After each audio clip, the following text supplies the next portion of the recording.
So the last lecture we sort of finished this discussion of Christodoulou's space-time. Well, but in reality, I was kind of rushed at the end, and there were some more things I wanted to say. So I'll just want to close that off. Um, and then we'll if there's time, then we'll start on the kind of the second half of the course, which matches up well with the half mid-semester break.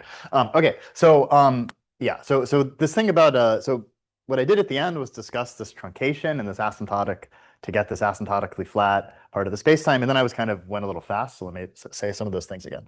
So here's so first we had this self-similar space-time, right? With this we had this parameter k, right? Um, right here was this u equals 0, here was this v equals 0. Then we could draw for later, right? This u equals um, minus delta for some delta small. All right. And then we said that, all right, we talked about the regularity of thinking of this as initial data, and then you solve forward. We talked about how the regularity here, the derivative of the scalar field is Holder continuous, which is in a well-posed class, but that the singularity here was worse than BB, blah, blah, blah. All right. And then what we did then quickly was we talked about, we have this truncation procedure. So, all right, so I'll draw that. Here's there. So we draw some hypersurface here, some v equals some v naught. And so, and then what we did is we changed the data here, change the data here, change the data here. So sort of in this region is the old spacetime, right? Right, that's just by causality, right? I mean, every point here, right? If you look at the past, you just see you're going to see the original data. So that's why the space time's the same.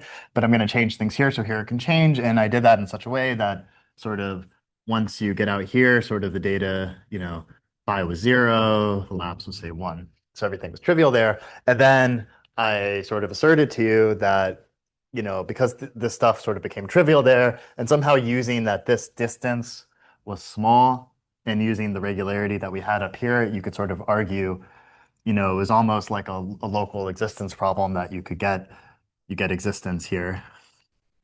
You get existence here. And all right, and then there was this something that I said very fast, I just want to say slightly less fast, was the question of why we had incomplete future null infinity. So let's remember what we actually have to check there. So we had an incomplete future null infinity. So how does that work? So remember, to show that you have an incomplete future null infinity, first you pick somewhere on your I gave the definition originally not in spherical symmetry, so it's a little simpler in spherical symmetry. But so you can think of it this way in spherical symmetry. I just have to pick, so I can pick one. So pick one ingoing, ingoing, let's say one null vector, which is a transversal to the asymptotically flat null hypersurface, right? So transversal to u equals minus delta. So transversal just means, I mean, you always have two null vectors at each point. So one of the null vectors will be tangent to my hypersurface because it's null and the other one is not. So in this case, so I can pick, let's say, so d by du, right? That's one of the benefits of spherical symmetry in these coordinates we work in, that d by du is always null, right? Automatically. Okay, and then then you have to extend it to the whole, to all of the sort of parts to when R increases from there by parallel transport. Then you parallel transport, then you extend, right? Well, let's say this is d by du somewhere, like at v, equals 10. Just at one point, I pick a transversal vector. Then I extend d by du to the whole of this, remember, by parallel transport. All right. But again, here, because, well, here we did a particularly trivial truncation because the data just becomes like trivial. Um, uh, outside of um,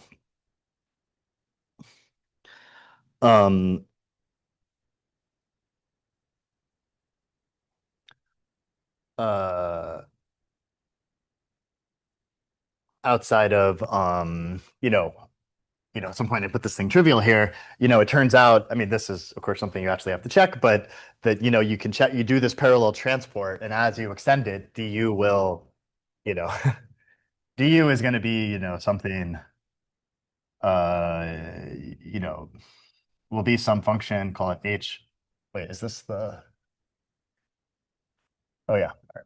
So then as you extend it, you will be able to show that in general, it will be, or sorry, I don't know what do I call I have to parallel, let's call that P. The parallel transport of that first d by du will look like this for some h of v, which, is close to one, right? That you have to check, okay? And then you look at so then for each v, right, you look at the gamma, you look at the ingoing sort of gamma with so called gamma sub v. So this is, which is defined such that gamma starts at, so u equals minus delta, and that v,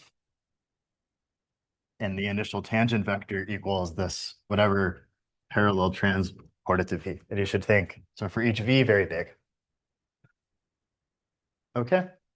And then what you need to check is we're interested. So eventually, well, then you want to show, then what you need to show in order to say that you have an incomplete null infinity is there exists some S max, less than infinity, such that all, you know, such that,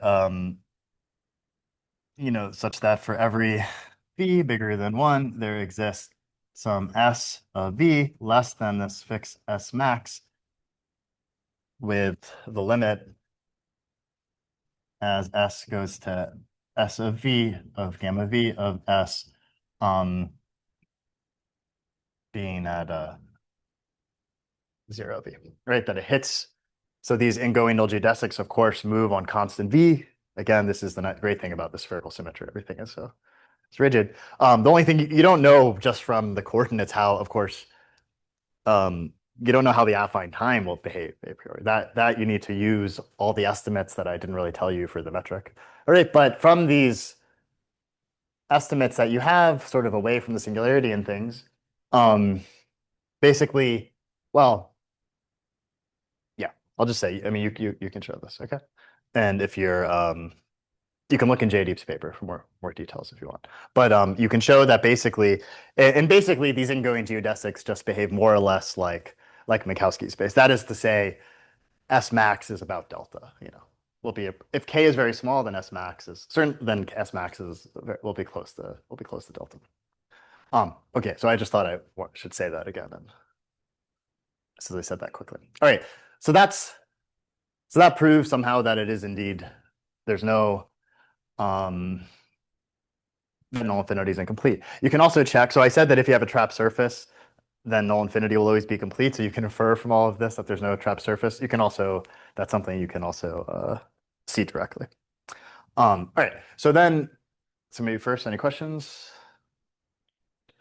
The fact that H is roughly 1, is that purely because H. profile we have things that totally trust? Yeah, just because it's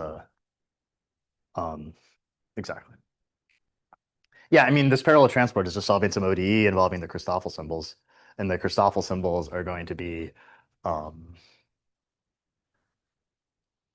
I mean, once you make the scalar field to be 0, a spherical symmetry is a lot of rigidity. I mean, if the scalar field's 0 in some setting, then you're just basically Schwarzschild.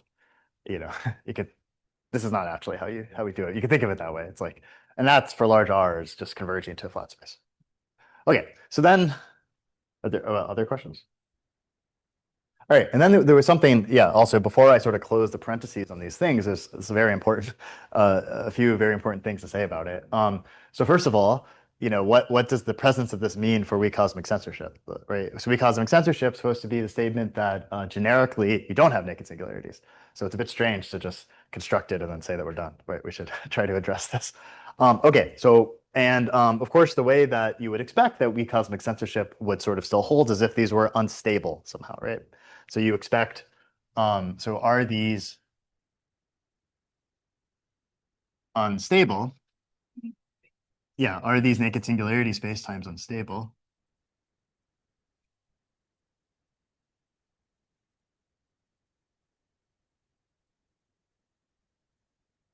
Okay, and more precisely, what does that mean? That should mean that in some, so for, so what would yes mean? So yes could mean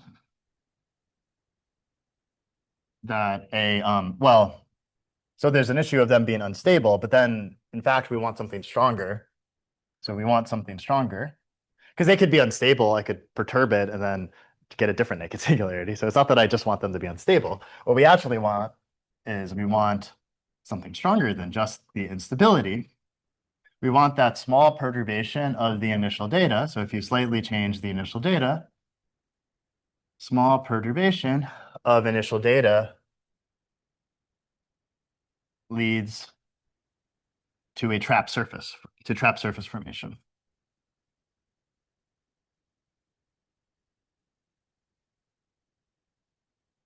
Right. So of course, so I mean, I perturb my, let's say one of these null hypersurfaces, I perturb the data there. And I saw, of course, right on the data, I'm not going to have a trap surface because I just did a small perturbation and I didn't have any trap surfaces initially.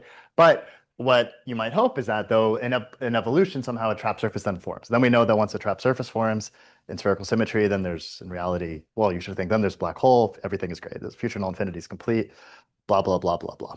Okay. Um, so this is what we like. And well, in some sense, we have that. So there's a whole, I mean, lots of this work Christodoulou did in the 90s was exactly about understanding these things. I don't want to get at all get into the details there. I'll just say one sort of you should think easy consequence. I mean, Christodoulou was mostly interested in studying like the general naked singularity in some sense. Um, all right, so this is a specific one. So it's always easier to show stability of a specific solution, right? Anyway, so if you apply the sort of Christodoulou machinery to this, well, and Christodoulou machinery, you can prove that this happened. So but with like an interesting caveat. All right, you can prove. All right, of course, right? I mean, here you have to give a definition of what this word means, right? To prove the small perturbation.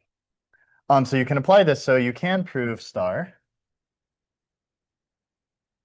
all right, where, and okay, and let me also put this in quotes.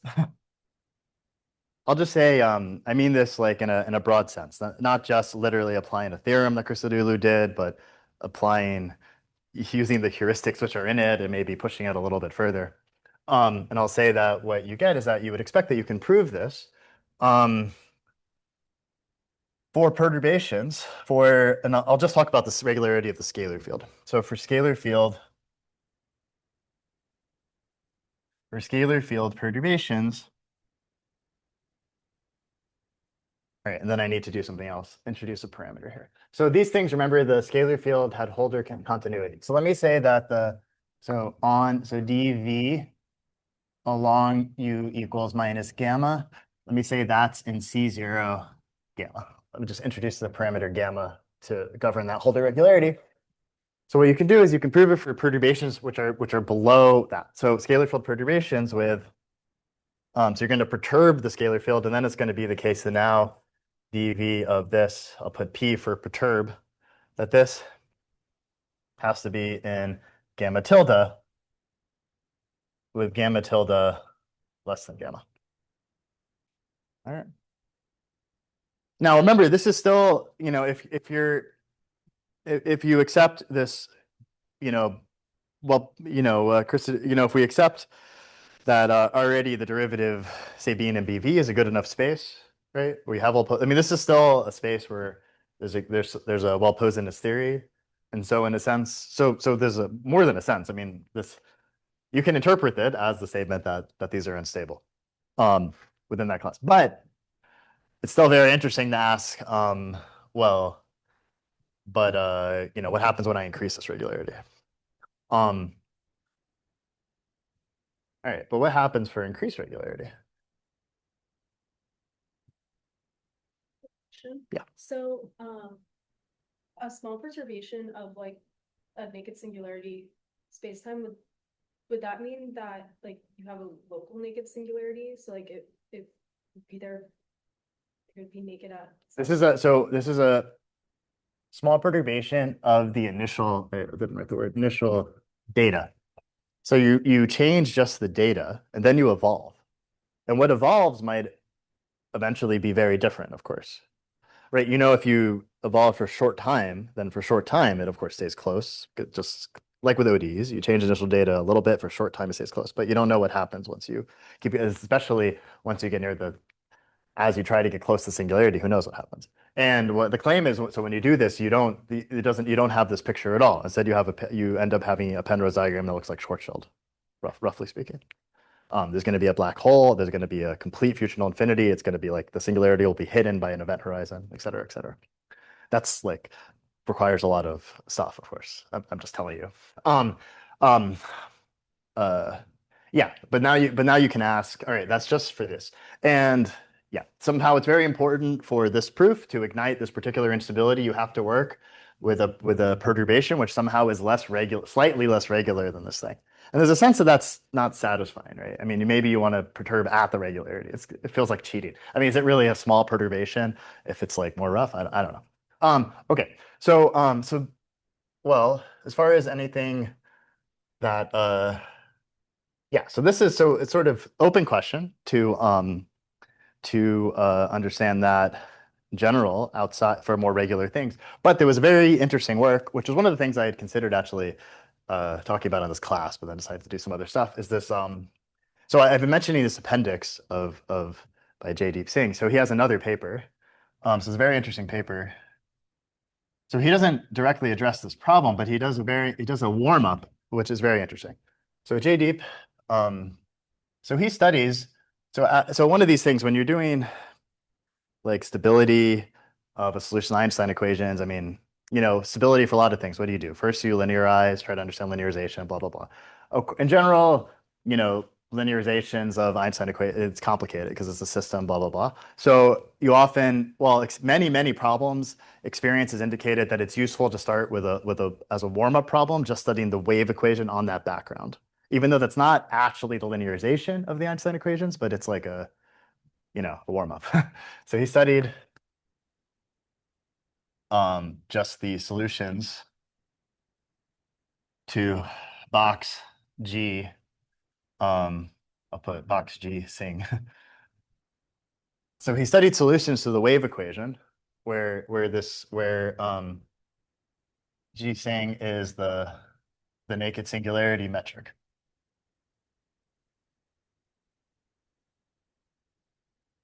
All right. And okay, so of course there's already a scalar field on the naked singularity background. And then what he proved is the following, that so one, so if you allow so then the scalar field of course has initial data. So you have, first of all, you have a version of this. So if you allow so dv of this on, say, I mean we can work on this same hypersurface, say. I mean this is always right for the data.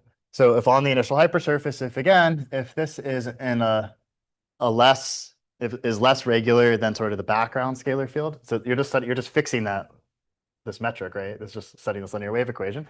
If you allow this, then psi, then the solution will be will generically. I'll just say I'm being informal here. Will be more singular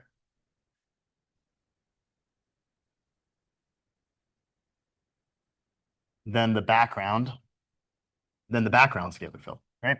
That part is this is not this part of the result is not that interesting per se, because we already have some nonlinear version of that fact. Okay, but then he showed something interesting but then more interesting. If you require that, sort of psi, I don't need to say it. Well, I'd say it like this. If dv here is more regular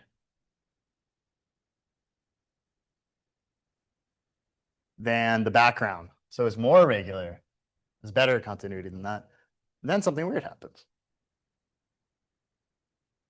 Then psi sort of has basically, I don't want to get too derailed with the details here, but I'll just say psi, because the background scalar field, remember it has like a logarithmic singularity, it has the self-similar behavior. I'll just say then psi also, behaves, has self-similar type bounds. So you basically you have all the inequalities for psi that you would if psi was actually self-similar. There's no imposition of self-similarity here. You're just studying a general solution of the wave equation on this background. So in this case, the psi does not obey the bounds that are consistent with something worse happens. And that's related to why it's unstable. Here, psi actually has these self-similar bounds. So this maybe indicates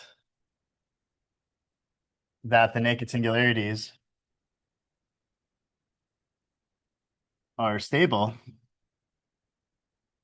to very regular perturbations, to very regular.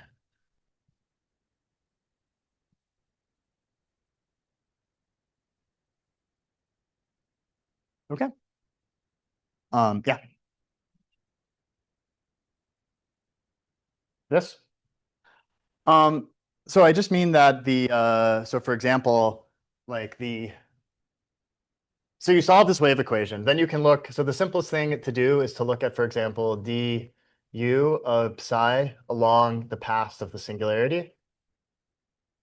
All right, so we have this picture here, remember? So v equals 0 is this cone approaching it. So I can look as I approach the singularity along v equals 0. So the scalar field of the background, the phi, that one will behave like 1 over u. So there, remember that? This is like 1 over u. Well, one maybe you have this, right? Then the claim is that this will be like 1 over u to 1 minus some a. Oh wait, whichever one is worse. Plus a. So it blows up faster. So I'm fixed the background. So the metric is fixed. Then I'm just saying I can find data. So I'm just putting data along. So I'm just putting data here for my wave equation and then solving. I'm just saying if I allow the data I put here to be slightly more singular than the background scalar field, then generically the solutions when they will have a behavior towards a singularity which is more singular than the background scalar field. And so insofar as the wave equation is a proxy for the true linearization, it suggests, because this suggests that the linearization deviates from the background behavior, which suggests nonlinear instability. In fact, Christodoulou, we already have a theorem that does that. So I'm saying that's why I said this part is like not, this is very interesting. This is, if you understand that well, this is very expected. Right? But I mean, the first thing you would do to prove that is do this. Yeah, so this is very interesting though. And I think maybe I don't guess I shall only speak for myself. I think this was not something that everyone expected. This is weird. And so this says that insofar as the wave equation is a good model for the true linearization, that the linear perturbations sort of behave in a way that's consistent with it being nonlinearly stable. So is this too also for the actual linearization of the Einstein equations? Not as of this moment, no. But that's something you could maybe expect now. And I think that people are thinking about that, from what I understand. Okay, so anyway, that's something I wanted to say about stability, though. So this is a very interesting direction that's very much a current thing of research. Okay, so and then all right, yeah. That means that C0 gamma theta or worse. Oh, sorry. I mean more singular. Yeah, this is bad. I should say I meant more singular as you approach the singularity. Yeah, there's too much singularity. It's confusing. Sorry. So then this has, I should say like this has worse bounds. I mean, what I mean, this is the most concrete. This is what I mean. I just mean that as you approach the singularity, so it's a linear wave equation. So the linear thing can't, of course, spontaneously, like it can't in finite time develop a singularity. Okay, right? You know, so the only, of course, the singularity, the origin is not in the space-time. So in the original background, I mean, things are singular there. So the only place something could happen of interest is there. And so and all I'm saying is that as you approach there, it's behaving, it's going to infinity much faster in the background, which is just indicates that, yeah, probably it's unstable. Um, yeah, sorry for all the excessive informality of the presentation. But you know, that's what you get. Any other questions?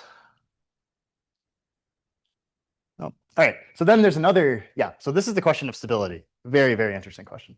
There's another very, very interesting thing here, which is about which I won't really say much about because basically, well, almost nothing is known. But I just want to mention it as an important open problem, which is okay. So we have this thing, we have this naked singularity with this limited regularity with the scalar field. Oh, I guess I erased it. With the scalar field is right here. So we have this. All right. Now you could say, well, do we expect naked singularities that have better data? Do we expect smooth ones? Blah, blah, blah. And from the, again, even sticking to you can ask this, of course, for, you know, the Einstein vacuum equations. You can ask it for different matter systems, blah, blah, blah. But even just sticking to the Einstein scalar field system. So there's some very, very influential numerical work in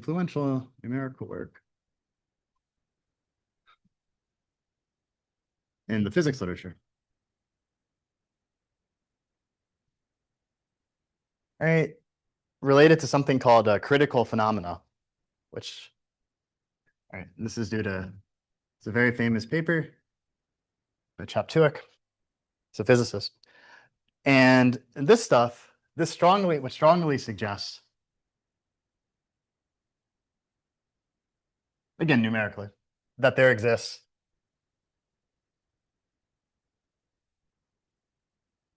smooth, well, in fact, analytic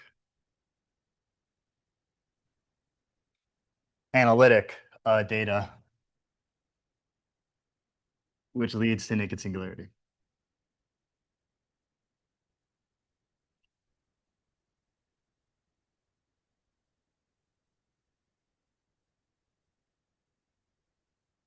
All right. And since I brought it up, let me just say maybe two things about it. So first thing, so these solutions are not self-similar in the sense that we've studied. So the ones we've studied all have, you know, this conformal killing field, but they do have some like something like self-similarity. They have a discrete self-similarity. So these are discretely self-similar.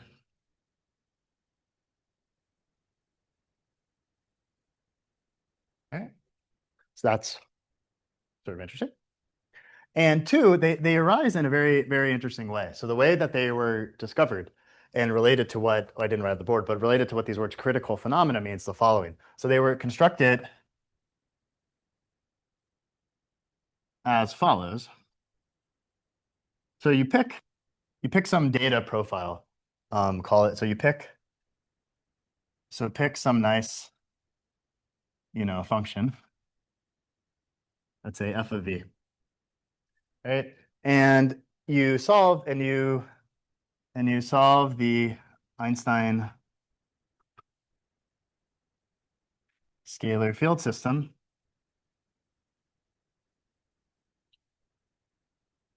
with your, let's say, your scalar field, along, you pick some initial, wherever you want to start, let's call it u equals -1. Doesn't have to be null hype. Anyway, you somewhere wherever you're putting your data, you set this, say, to be equal to this f of v, but then you introduce a constant. So you can make this nice. This could be, this could be a Gaussian or pack supported smooth function, doesn't matter. So then you set this, and then you introduce a constant here, a, right? Where a greater than 0 is a constant, is a parameter. Right, and then there's something funny. So assuming this function is nice enough, it follows from things that, say, Christodoulou did. That so if a is very small, then basically because Minkowski space is stable, there'll be there's no black hole, no singularity, nothing. Then you just have a global space-time, everything disperses out. Then no black hole, no singularity. Basically it looks more or less like Minkowski. It's just because you do a tiny little bump, it just shoots up. All right, then if A is very big, you can prove that a black hole has to form. And there's a black hole. And remember, then there are trapped surfaces, and then there will be a complete future relativity.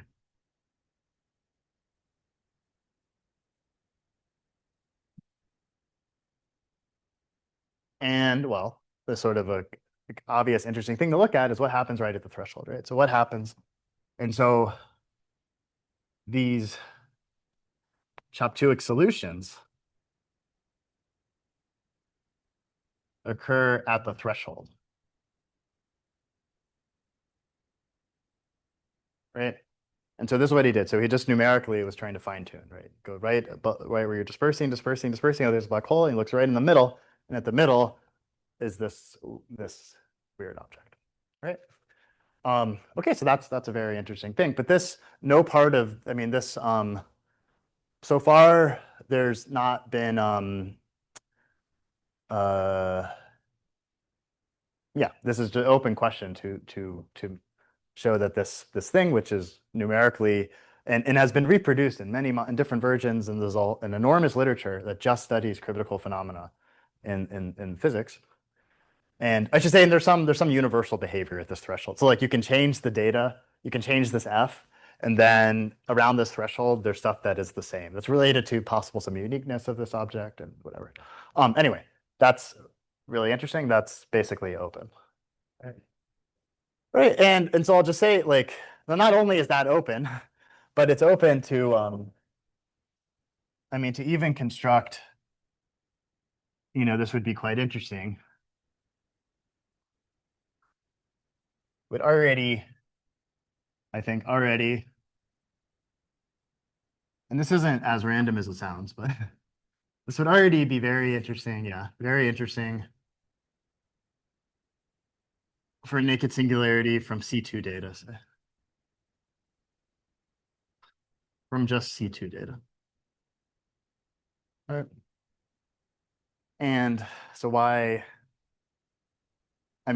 one thing is C2, it seems that's a classical solution if it's C2, but it's also because of some things that, yeah. What do I want to say?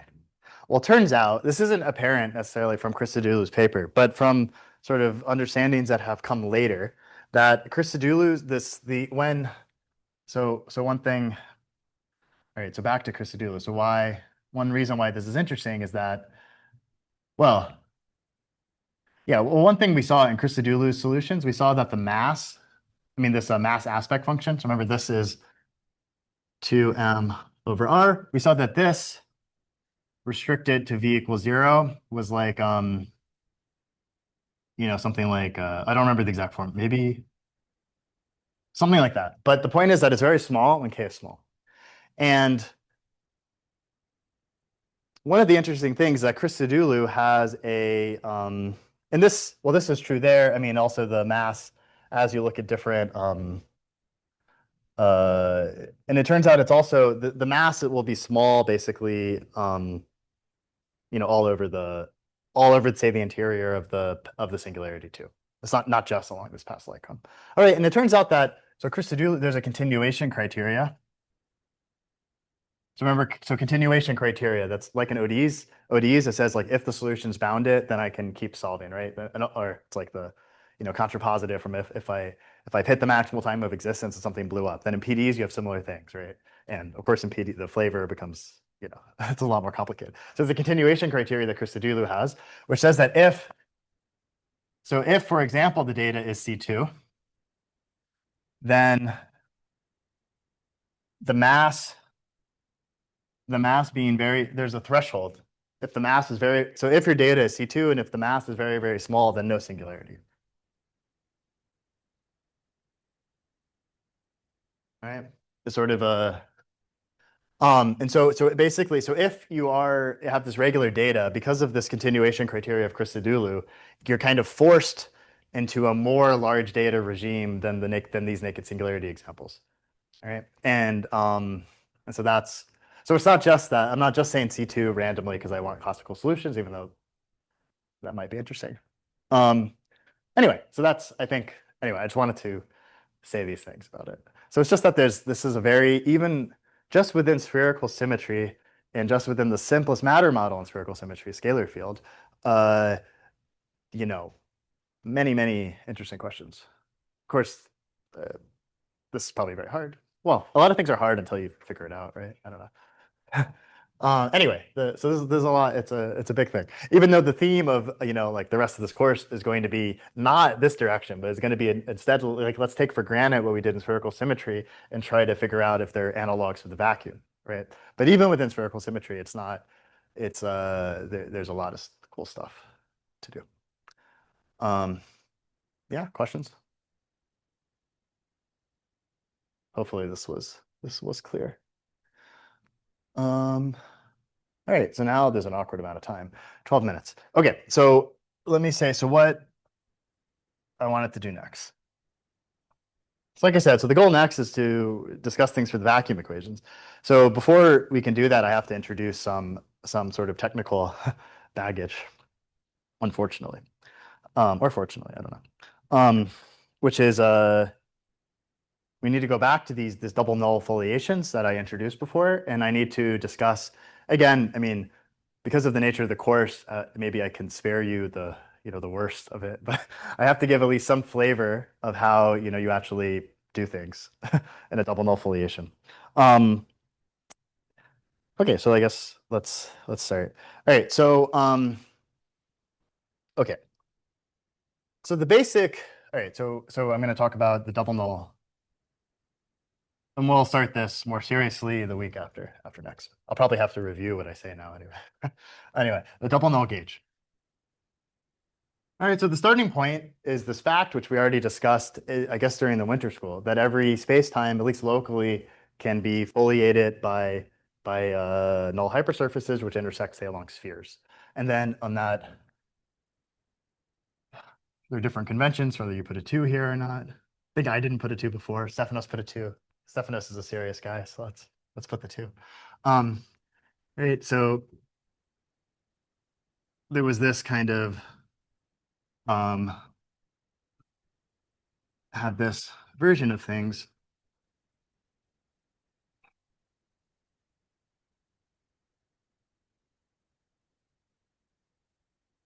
All right, this was some form of things that you can do, right?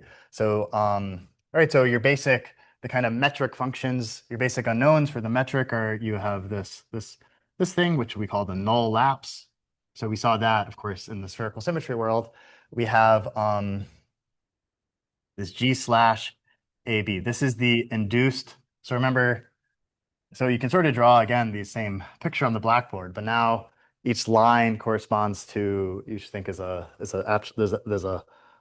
a sphere of directions being suppressed. So when a u and a v intersect, there's a sphere there, and we're not assuming spherical symmetry, so there's some induced metric.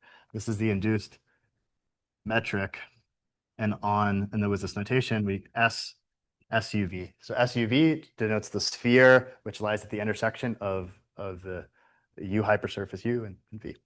Okay, and then we have the so-called this VA, which is the well, if you put the A upstairs, you call it the shift vector. Both of these objects are well, I'll say something more in 2 seconds about this. So this is a shift vector. This is tangent, which is tangent to the sphere. Tangent to, right? And this is of course defined on the sphere. All right. Okay, so this kind of construction work. So you see that the tensorial objects, even for the metric, they are, well, because we've decomposed the metric in this way, we see that the tensorial objects are defined actually just along the sphere. That's a general formalism that we will use in that we won't work usually with tensors on the whole space-time. Instead, we're going to work with things which are, we'll decompose everything into things that are, of course, depend on U and V, but then for each U and V, we'll give you some tensor on the sphere. All right, this is called the, I guess, mathematicians often have horrible words, you know, the SUV tensor formalism or something, which is a very creative name. Spherical symmetry, are the SUVs like homeomorphic to spheres still? Yeah, they're topological spheres. Yeah, exactly. Even diffeomorphic.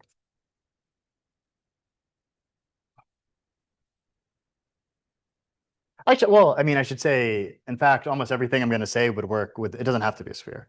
But for the cases of most, usually, I mean, that's the case of interest for like classical, the most standard questions you would ask. But there are lots of times you don't need it to be, you know. You could assume, I mean, all this, just assume you have some foliation by, you know, null hypersurfaces. They could intersect on tori. I mean, that's fine. I mean, if you're interested in studying things, ultimately, like you're interested in studying isolated systems where things will be asymptotically flat, then at infinity, it's of course, at some point, it's going to be very natural to have a foliation with spheres. So, you know, so it would have to match up. So maybe, but that's not the only thing to study, of course, in relativity. Okay, so then, yeah, like I said, so we often have these objects which are defined on the sphere. So we're going to call this we're just going to call this a UV tensor, SUV tensor. Yeah, so okay, in principle, so you could have, let's say, you could have some tensor. So this could be a tensor on our manifold. So then we say this is a, so we say this is a SUV tensor, you know, if theta vanishes, you know, when you plug in anything normal to the spheres. If theta vanishes when contracted against something normal to your sphere, right? Okay. And then all right, and then what we do is then the usual convention is use so SUV tensors. We use Latin indices. So I've already been using this convention here. So in general, I'm going to write A, B. I'll write things like A, B, whatever. That will denote something which is, you know, yeah, you can think of the G/AB as being a tensor on the whole spacetime that just acts trivially in the UV direction. All right. So then you would just immediately write this as A1 up to say A. That would be the. All right. So then you don't have to whenever you write something that has A, that just the convention is that always means it's an SUV tensor. All right. Then another thing that's very important in the double null formalism is the use of the statement